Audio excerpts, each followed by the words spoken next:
and suddenly I felt he spread through my body. Honestly, it didn't feel like lust. It felt like something deeper, something like a wave, like a pool, and then just like that, blackness. When the lantern glow, the story begins. Don't get me wrong, I love my husband. I love that man with every fiber of my being. He makes my heart tingle, makes my stomach flutter like I'm a girl in secondary school again. Sometimes he just looks at me and I feel seen, so desired, so protected. My only real fear in this life is anything, God forbid, happening to him or worse, to us. So someone please tell me why. Why? I went to visit him one time and got charmed by a certain boy upstairs. And no, I'm not using the word loosely. I mean it in every literal sense.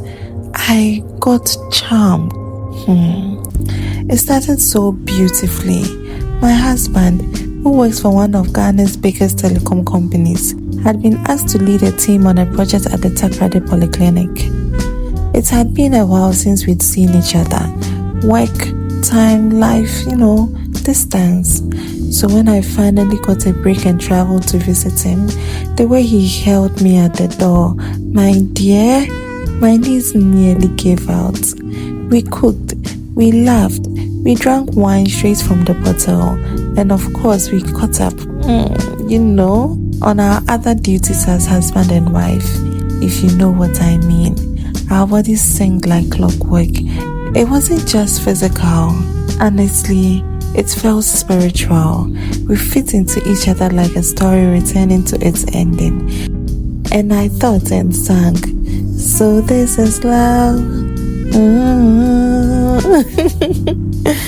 Pure, sweet, our beautiful, unshaken love. I was supposed to stay for just 2 weeks, but by the 10th day, I couldn't bear the thought of leaving. He begged me to stay a little longer. I didn't need convincing, because in that moment, I didn't care about work. I cared only about us. And then, just like that, came the boy upstairs. It started as a silly thing, something we used to laugh about. His room was right above ours, and every single night, without fail, you'd hear him. And I don't mean quiet moans or giggles.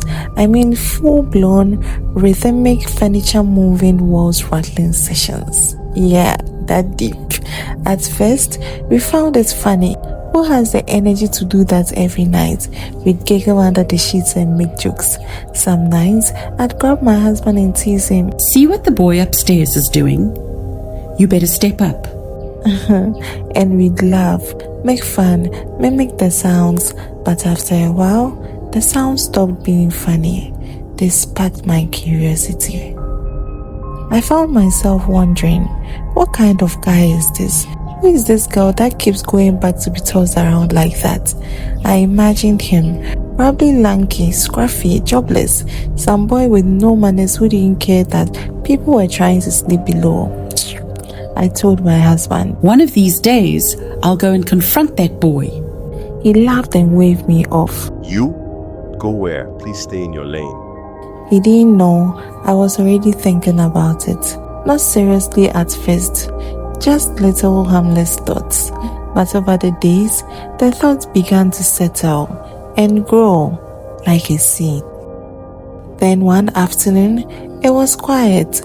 My husband had gone to the clinic site. I was alone, sitting on the bed, mindlessly scrolling through my phone, and I heard a thud, his footsteps, right above me. I paused, and before I could think twice, I stood up. I didn't know what took over me. I climbed the stairs slowly, heart pounding, trying to look casual, like I wasn't walking into the lion's den. I had planned the whole thing in my head.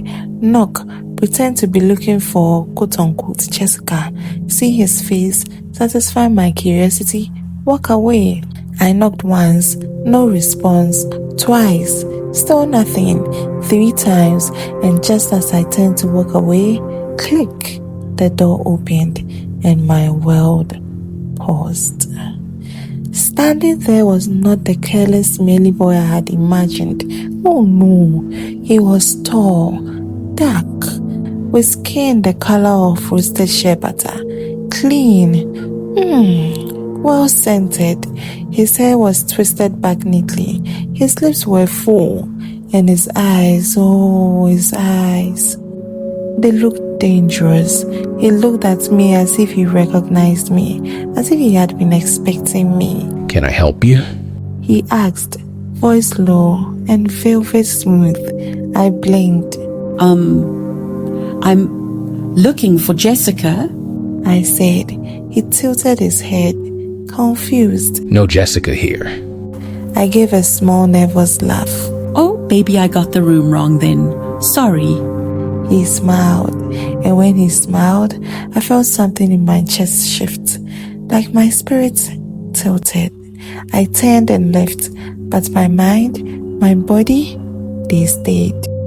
That night, I couldn't sleep. Even with my husband lying next to me, even when he touched me, I closed my eyes and I saw him, the boy upstairs, his chest, his lips, his eyes. Days passed. I tried to shake it off. I prayed. I rebuked it. I fasted. I kept busy, but my mind kept going back. I started dreaming about him. Dreams where I was in his room, staring at him while he whispered things in a language I didn't know. Dreams of candles, fire, a drum beat I couldn't place. Dreams of me walking into his room over and over again. One day, again when I was alone, it happened. I don't remember walking there, but suddenly I was outside his door, and before I could knock, it opened. He stood there again, like a sky god, skin glowing like polished bronze. His eyes were calm. I knew you'd come. He said with a straight face. I should have run. I know I should have, but I didn't. I stepped inside. The room was dark, but it wasn't normal darkness. It looked intentional. There were candles, symbols, and air that felt thick, like I was breathing in incense and sin. He didn't touch me, neither did he even move. He just looked at me, and suddenly I felt he spread through my body. Honestly, it didn't feel like lust.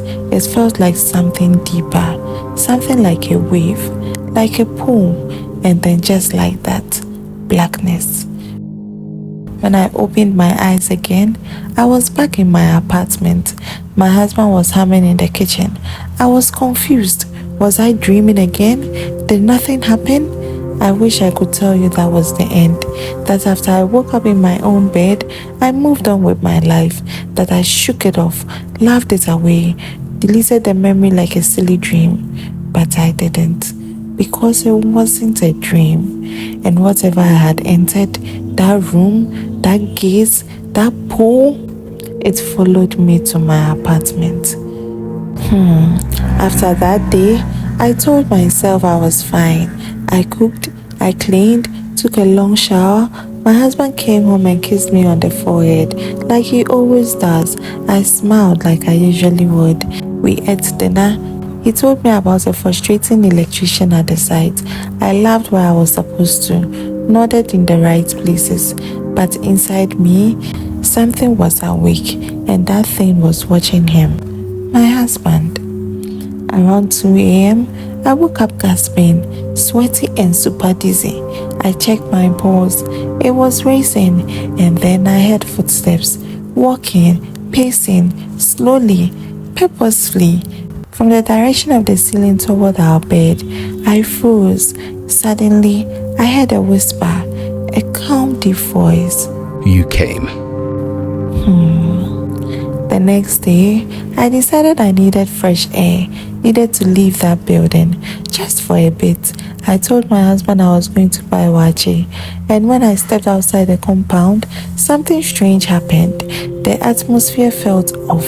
The sky looked normal, but the sun didn't feel hot. I didn't know how to explain it. I felt like I was moving through cotton wool. Just when I was about to cross the street, I saw something creepy. An elderly woman. She was standing across the street. Dark skin, bright outfit. She wasn't moving. She just stared at me, and then she lifted one hand, slowly, and pointed upward, to my building, to the floor above mine. When I turned back to look at her again, there was no one there. I swear I'm not making this up. I didn't eat that day, didn't sleep that night, because whenever I closed my eyes, I saw fire. I saw myself standing waist deep in dark water. The boy upstairs was there. Behind him, a strange door made of wood and ash. He said nothing.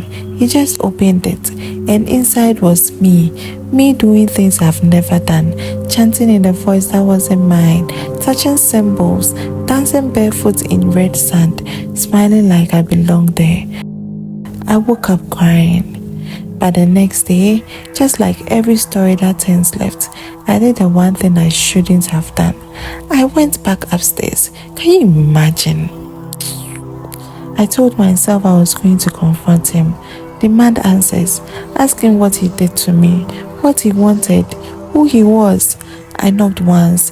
He opened the door before my knuckles hit the wood a second time. Come in. He said, was he expecting me? I stood still. What is this? What do you want from me? He looked at me and said calmly, You already said yes. I frowned.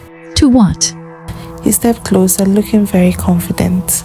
To the invitation, you stepped into something, and now it's in you. I laughed, nervous, shaky, defiant. I'm married. He tilted his head, like he was studying something beneath my skin. You can love your husband and still belong to something else. I turned to leave. He's not safe anymore. My chest tightened. I spun back around, What do you mean? but he shut the door in my face, just like that. From that day, things started shifting. My husband fell ill suddenly. There were no diagnoses. The doctors couldn't explain what was wrong. He felt weakness, loss of appetite, fatigue. They ran all the tests. Nothing made sense. He began dreaming strange dreams. He said he saw me standing at the edge of the Black Sea, talking to a man he couldn't see. He said I looked happy, smiled too brightly. He told me this with confusion in his eyes. Babe, you were smiling like I didn't exist. He said. I held him that night and cried quietly. That same night, around midnight, the fire alarm in the building went off, but there was no fire, just smoke from upstairs. And here's the thing, that apartment, it was empty. The landlord said the guy moved out 3 days ago. I told him that was impossible. I saw him yesterday. The landlord looked me in the eye and said, My sister, that room's been locked since Saturday. The key's with me. So there I was, standing outside a room that didn't exist anymore. The landlord said it had been locked for days. The room upstairs, the room where he lived, the room that had swallowed me whole. He said no one had been inside, that no one could be inside. But I knew better, because the smell of shea butter and smoke still lingered, and the pull in my stomach told me something was still watching me. Meanwhile, my husband's health kept declining. He lost weight, his eyes dimmed. The doctors called it stress, but I knew it wasn't stress. It was me. Whatever I had touched, tasted, entered, it had followed me back, and now it was feeding off us. We were being broken apart from the inside out. One night, it was a Wednesday. I decided I was going to do what I should have done weeks ago. I called my mother. Now, if you've never seen an angry fancy woman pray at midnight, you don't know war. She didn't even let me explain the full story. She just asked one question. Did you enter the room? I said yes. She sighed and said, Then you didn't just visit. You agreed. She came over the next morning with a small bottle, a Bible, and a woman who didn't speak much. They bathed me, prayed over my head, sang songs that shook the windows. I was told not to eat anything till sunset, not to touch my husband, not to answer if I heard my name from outside, and most importantly, not to go upstairs, no matter what I heard. By 2 a.m. that night, my husband began to scream in his sleep. He was drenched in sweat, tossing and muttering things that made no sense. Words in a language I didn't know. Some of them sounded like the chants I heard in my dreams. I held his hand, and immediately my vision snapped. I wasn't in the room anymore. I was underwater, dark, heavy, endless, and across from me, the boy. But this time, he wasn't smiling. I tried to move, but I was frozen. You touched the door. That was enough. You gave consent. Tears filled my eyes. I want out. I want to go back. Please. He paused, then whispered. Then return what you took. Suddenly, I was back, gasping, shaking. I ran to the bucket of water and herbs my mother prepared earlier on. Without thinking, I poured the water over my husband. He jerked once, twice, then lay still. I screamed. My mother rushed in, praying in tongues. The other woman joined in and said, "It is not finished." That night, I had one final dream. I was standing between two doors. One door was the boy's room, glowing faintly red. The other was our bedroom, cracked slightly open. He stood in front of the red door. I won't follow you anymore. I said. He stepped back. You already belong to. No, I reject it. I don't belong to you. I never was and I never will. I belong to only Jesus. I said louder this time, and as I said that, I heard a voice behind me, my husband's voice, calling my name. I turned toward the cracked door and ran. The moment I stepped through, everything collapsed. I woke up screaming, and beside me was my baby, my husband, eyes open, breathing deeply, color in his cheeks. He looked at me and said softly, You came back, Araba. and I broke. I cried in his arms for hours, told him everything, every single thing. He didn't yell, he didn't curse, he didn't even leave. He just held me and said one thing. Let's go home. We left Akradi the next day, didn't look back. For weeks I fasted. We both did. We prayed, held hands, soaked our pillows in anointing oil, blocked every door the enemy could crawl through. And now we are free. No more dreams, no more footsteps and weird stuff. Just peace, just love, just me and my broom.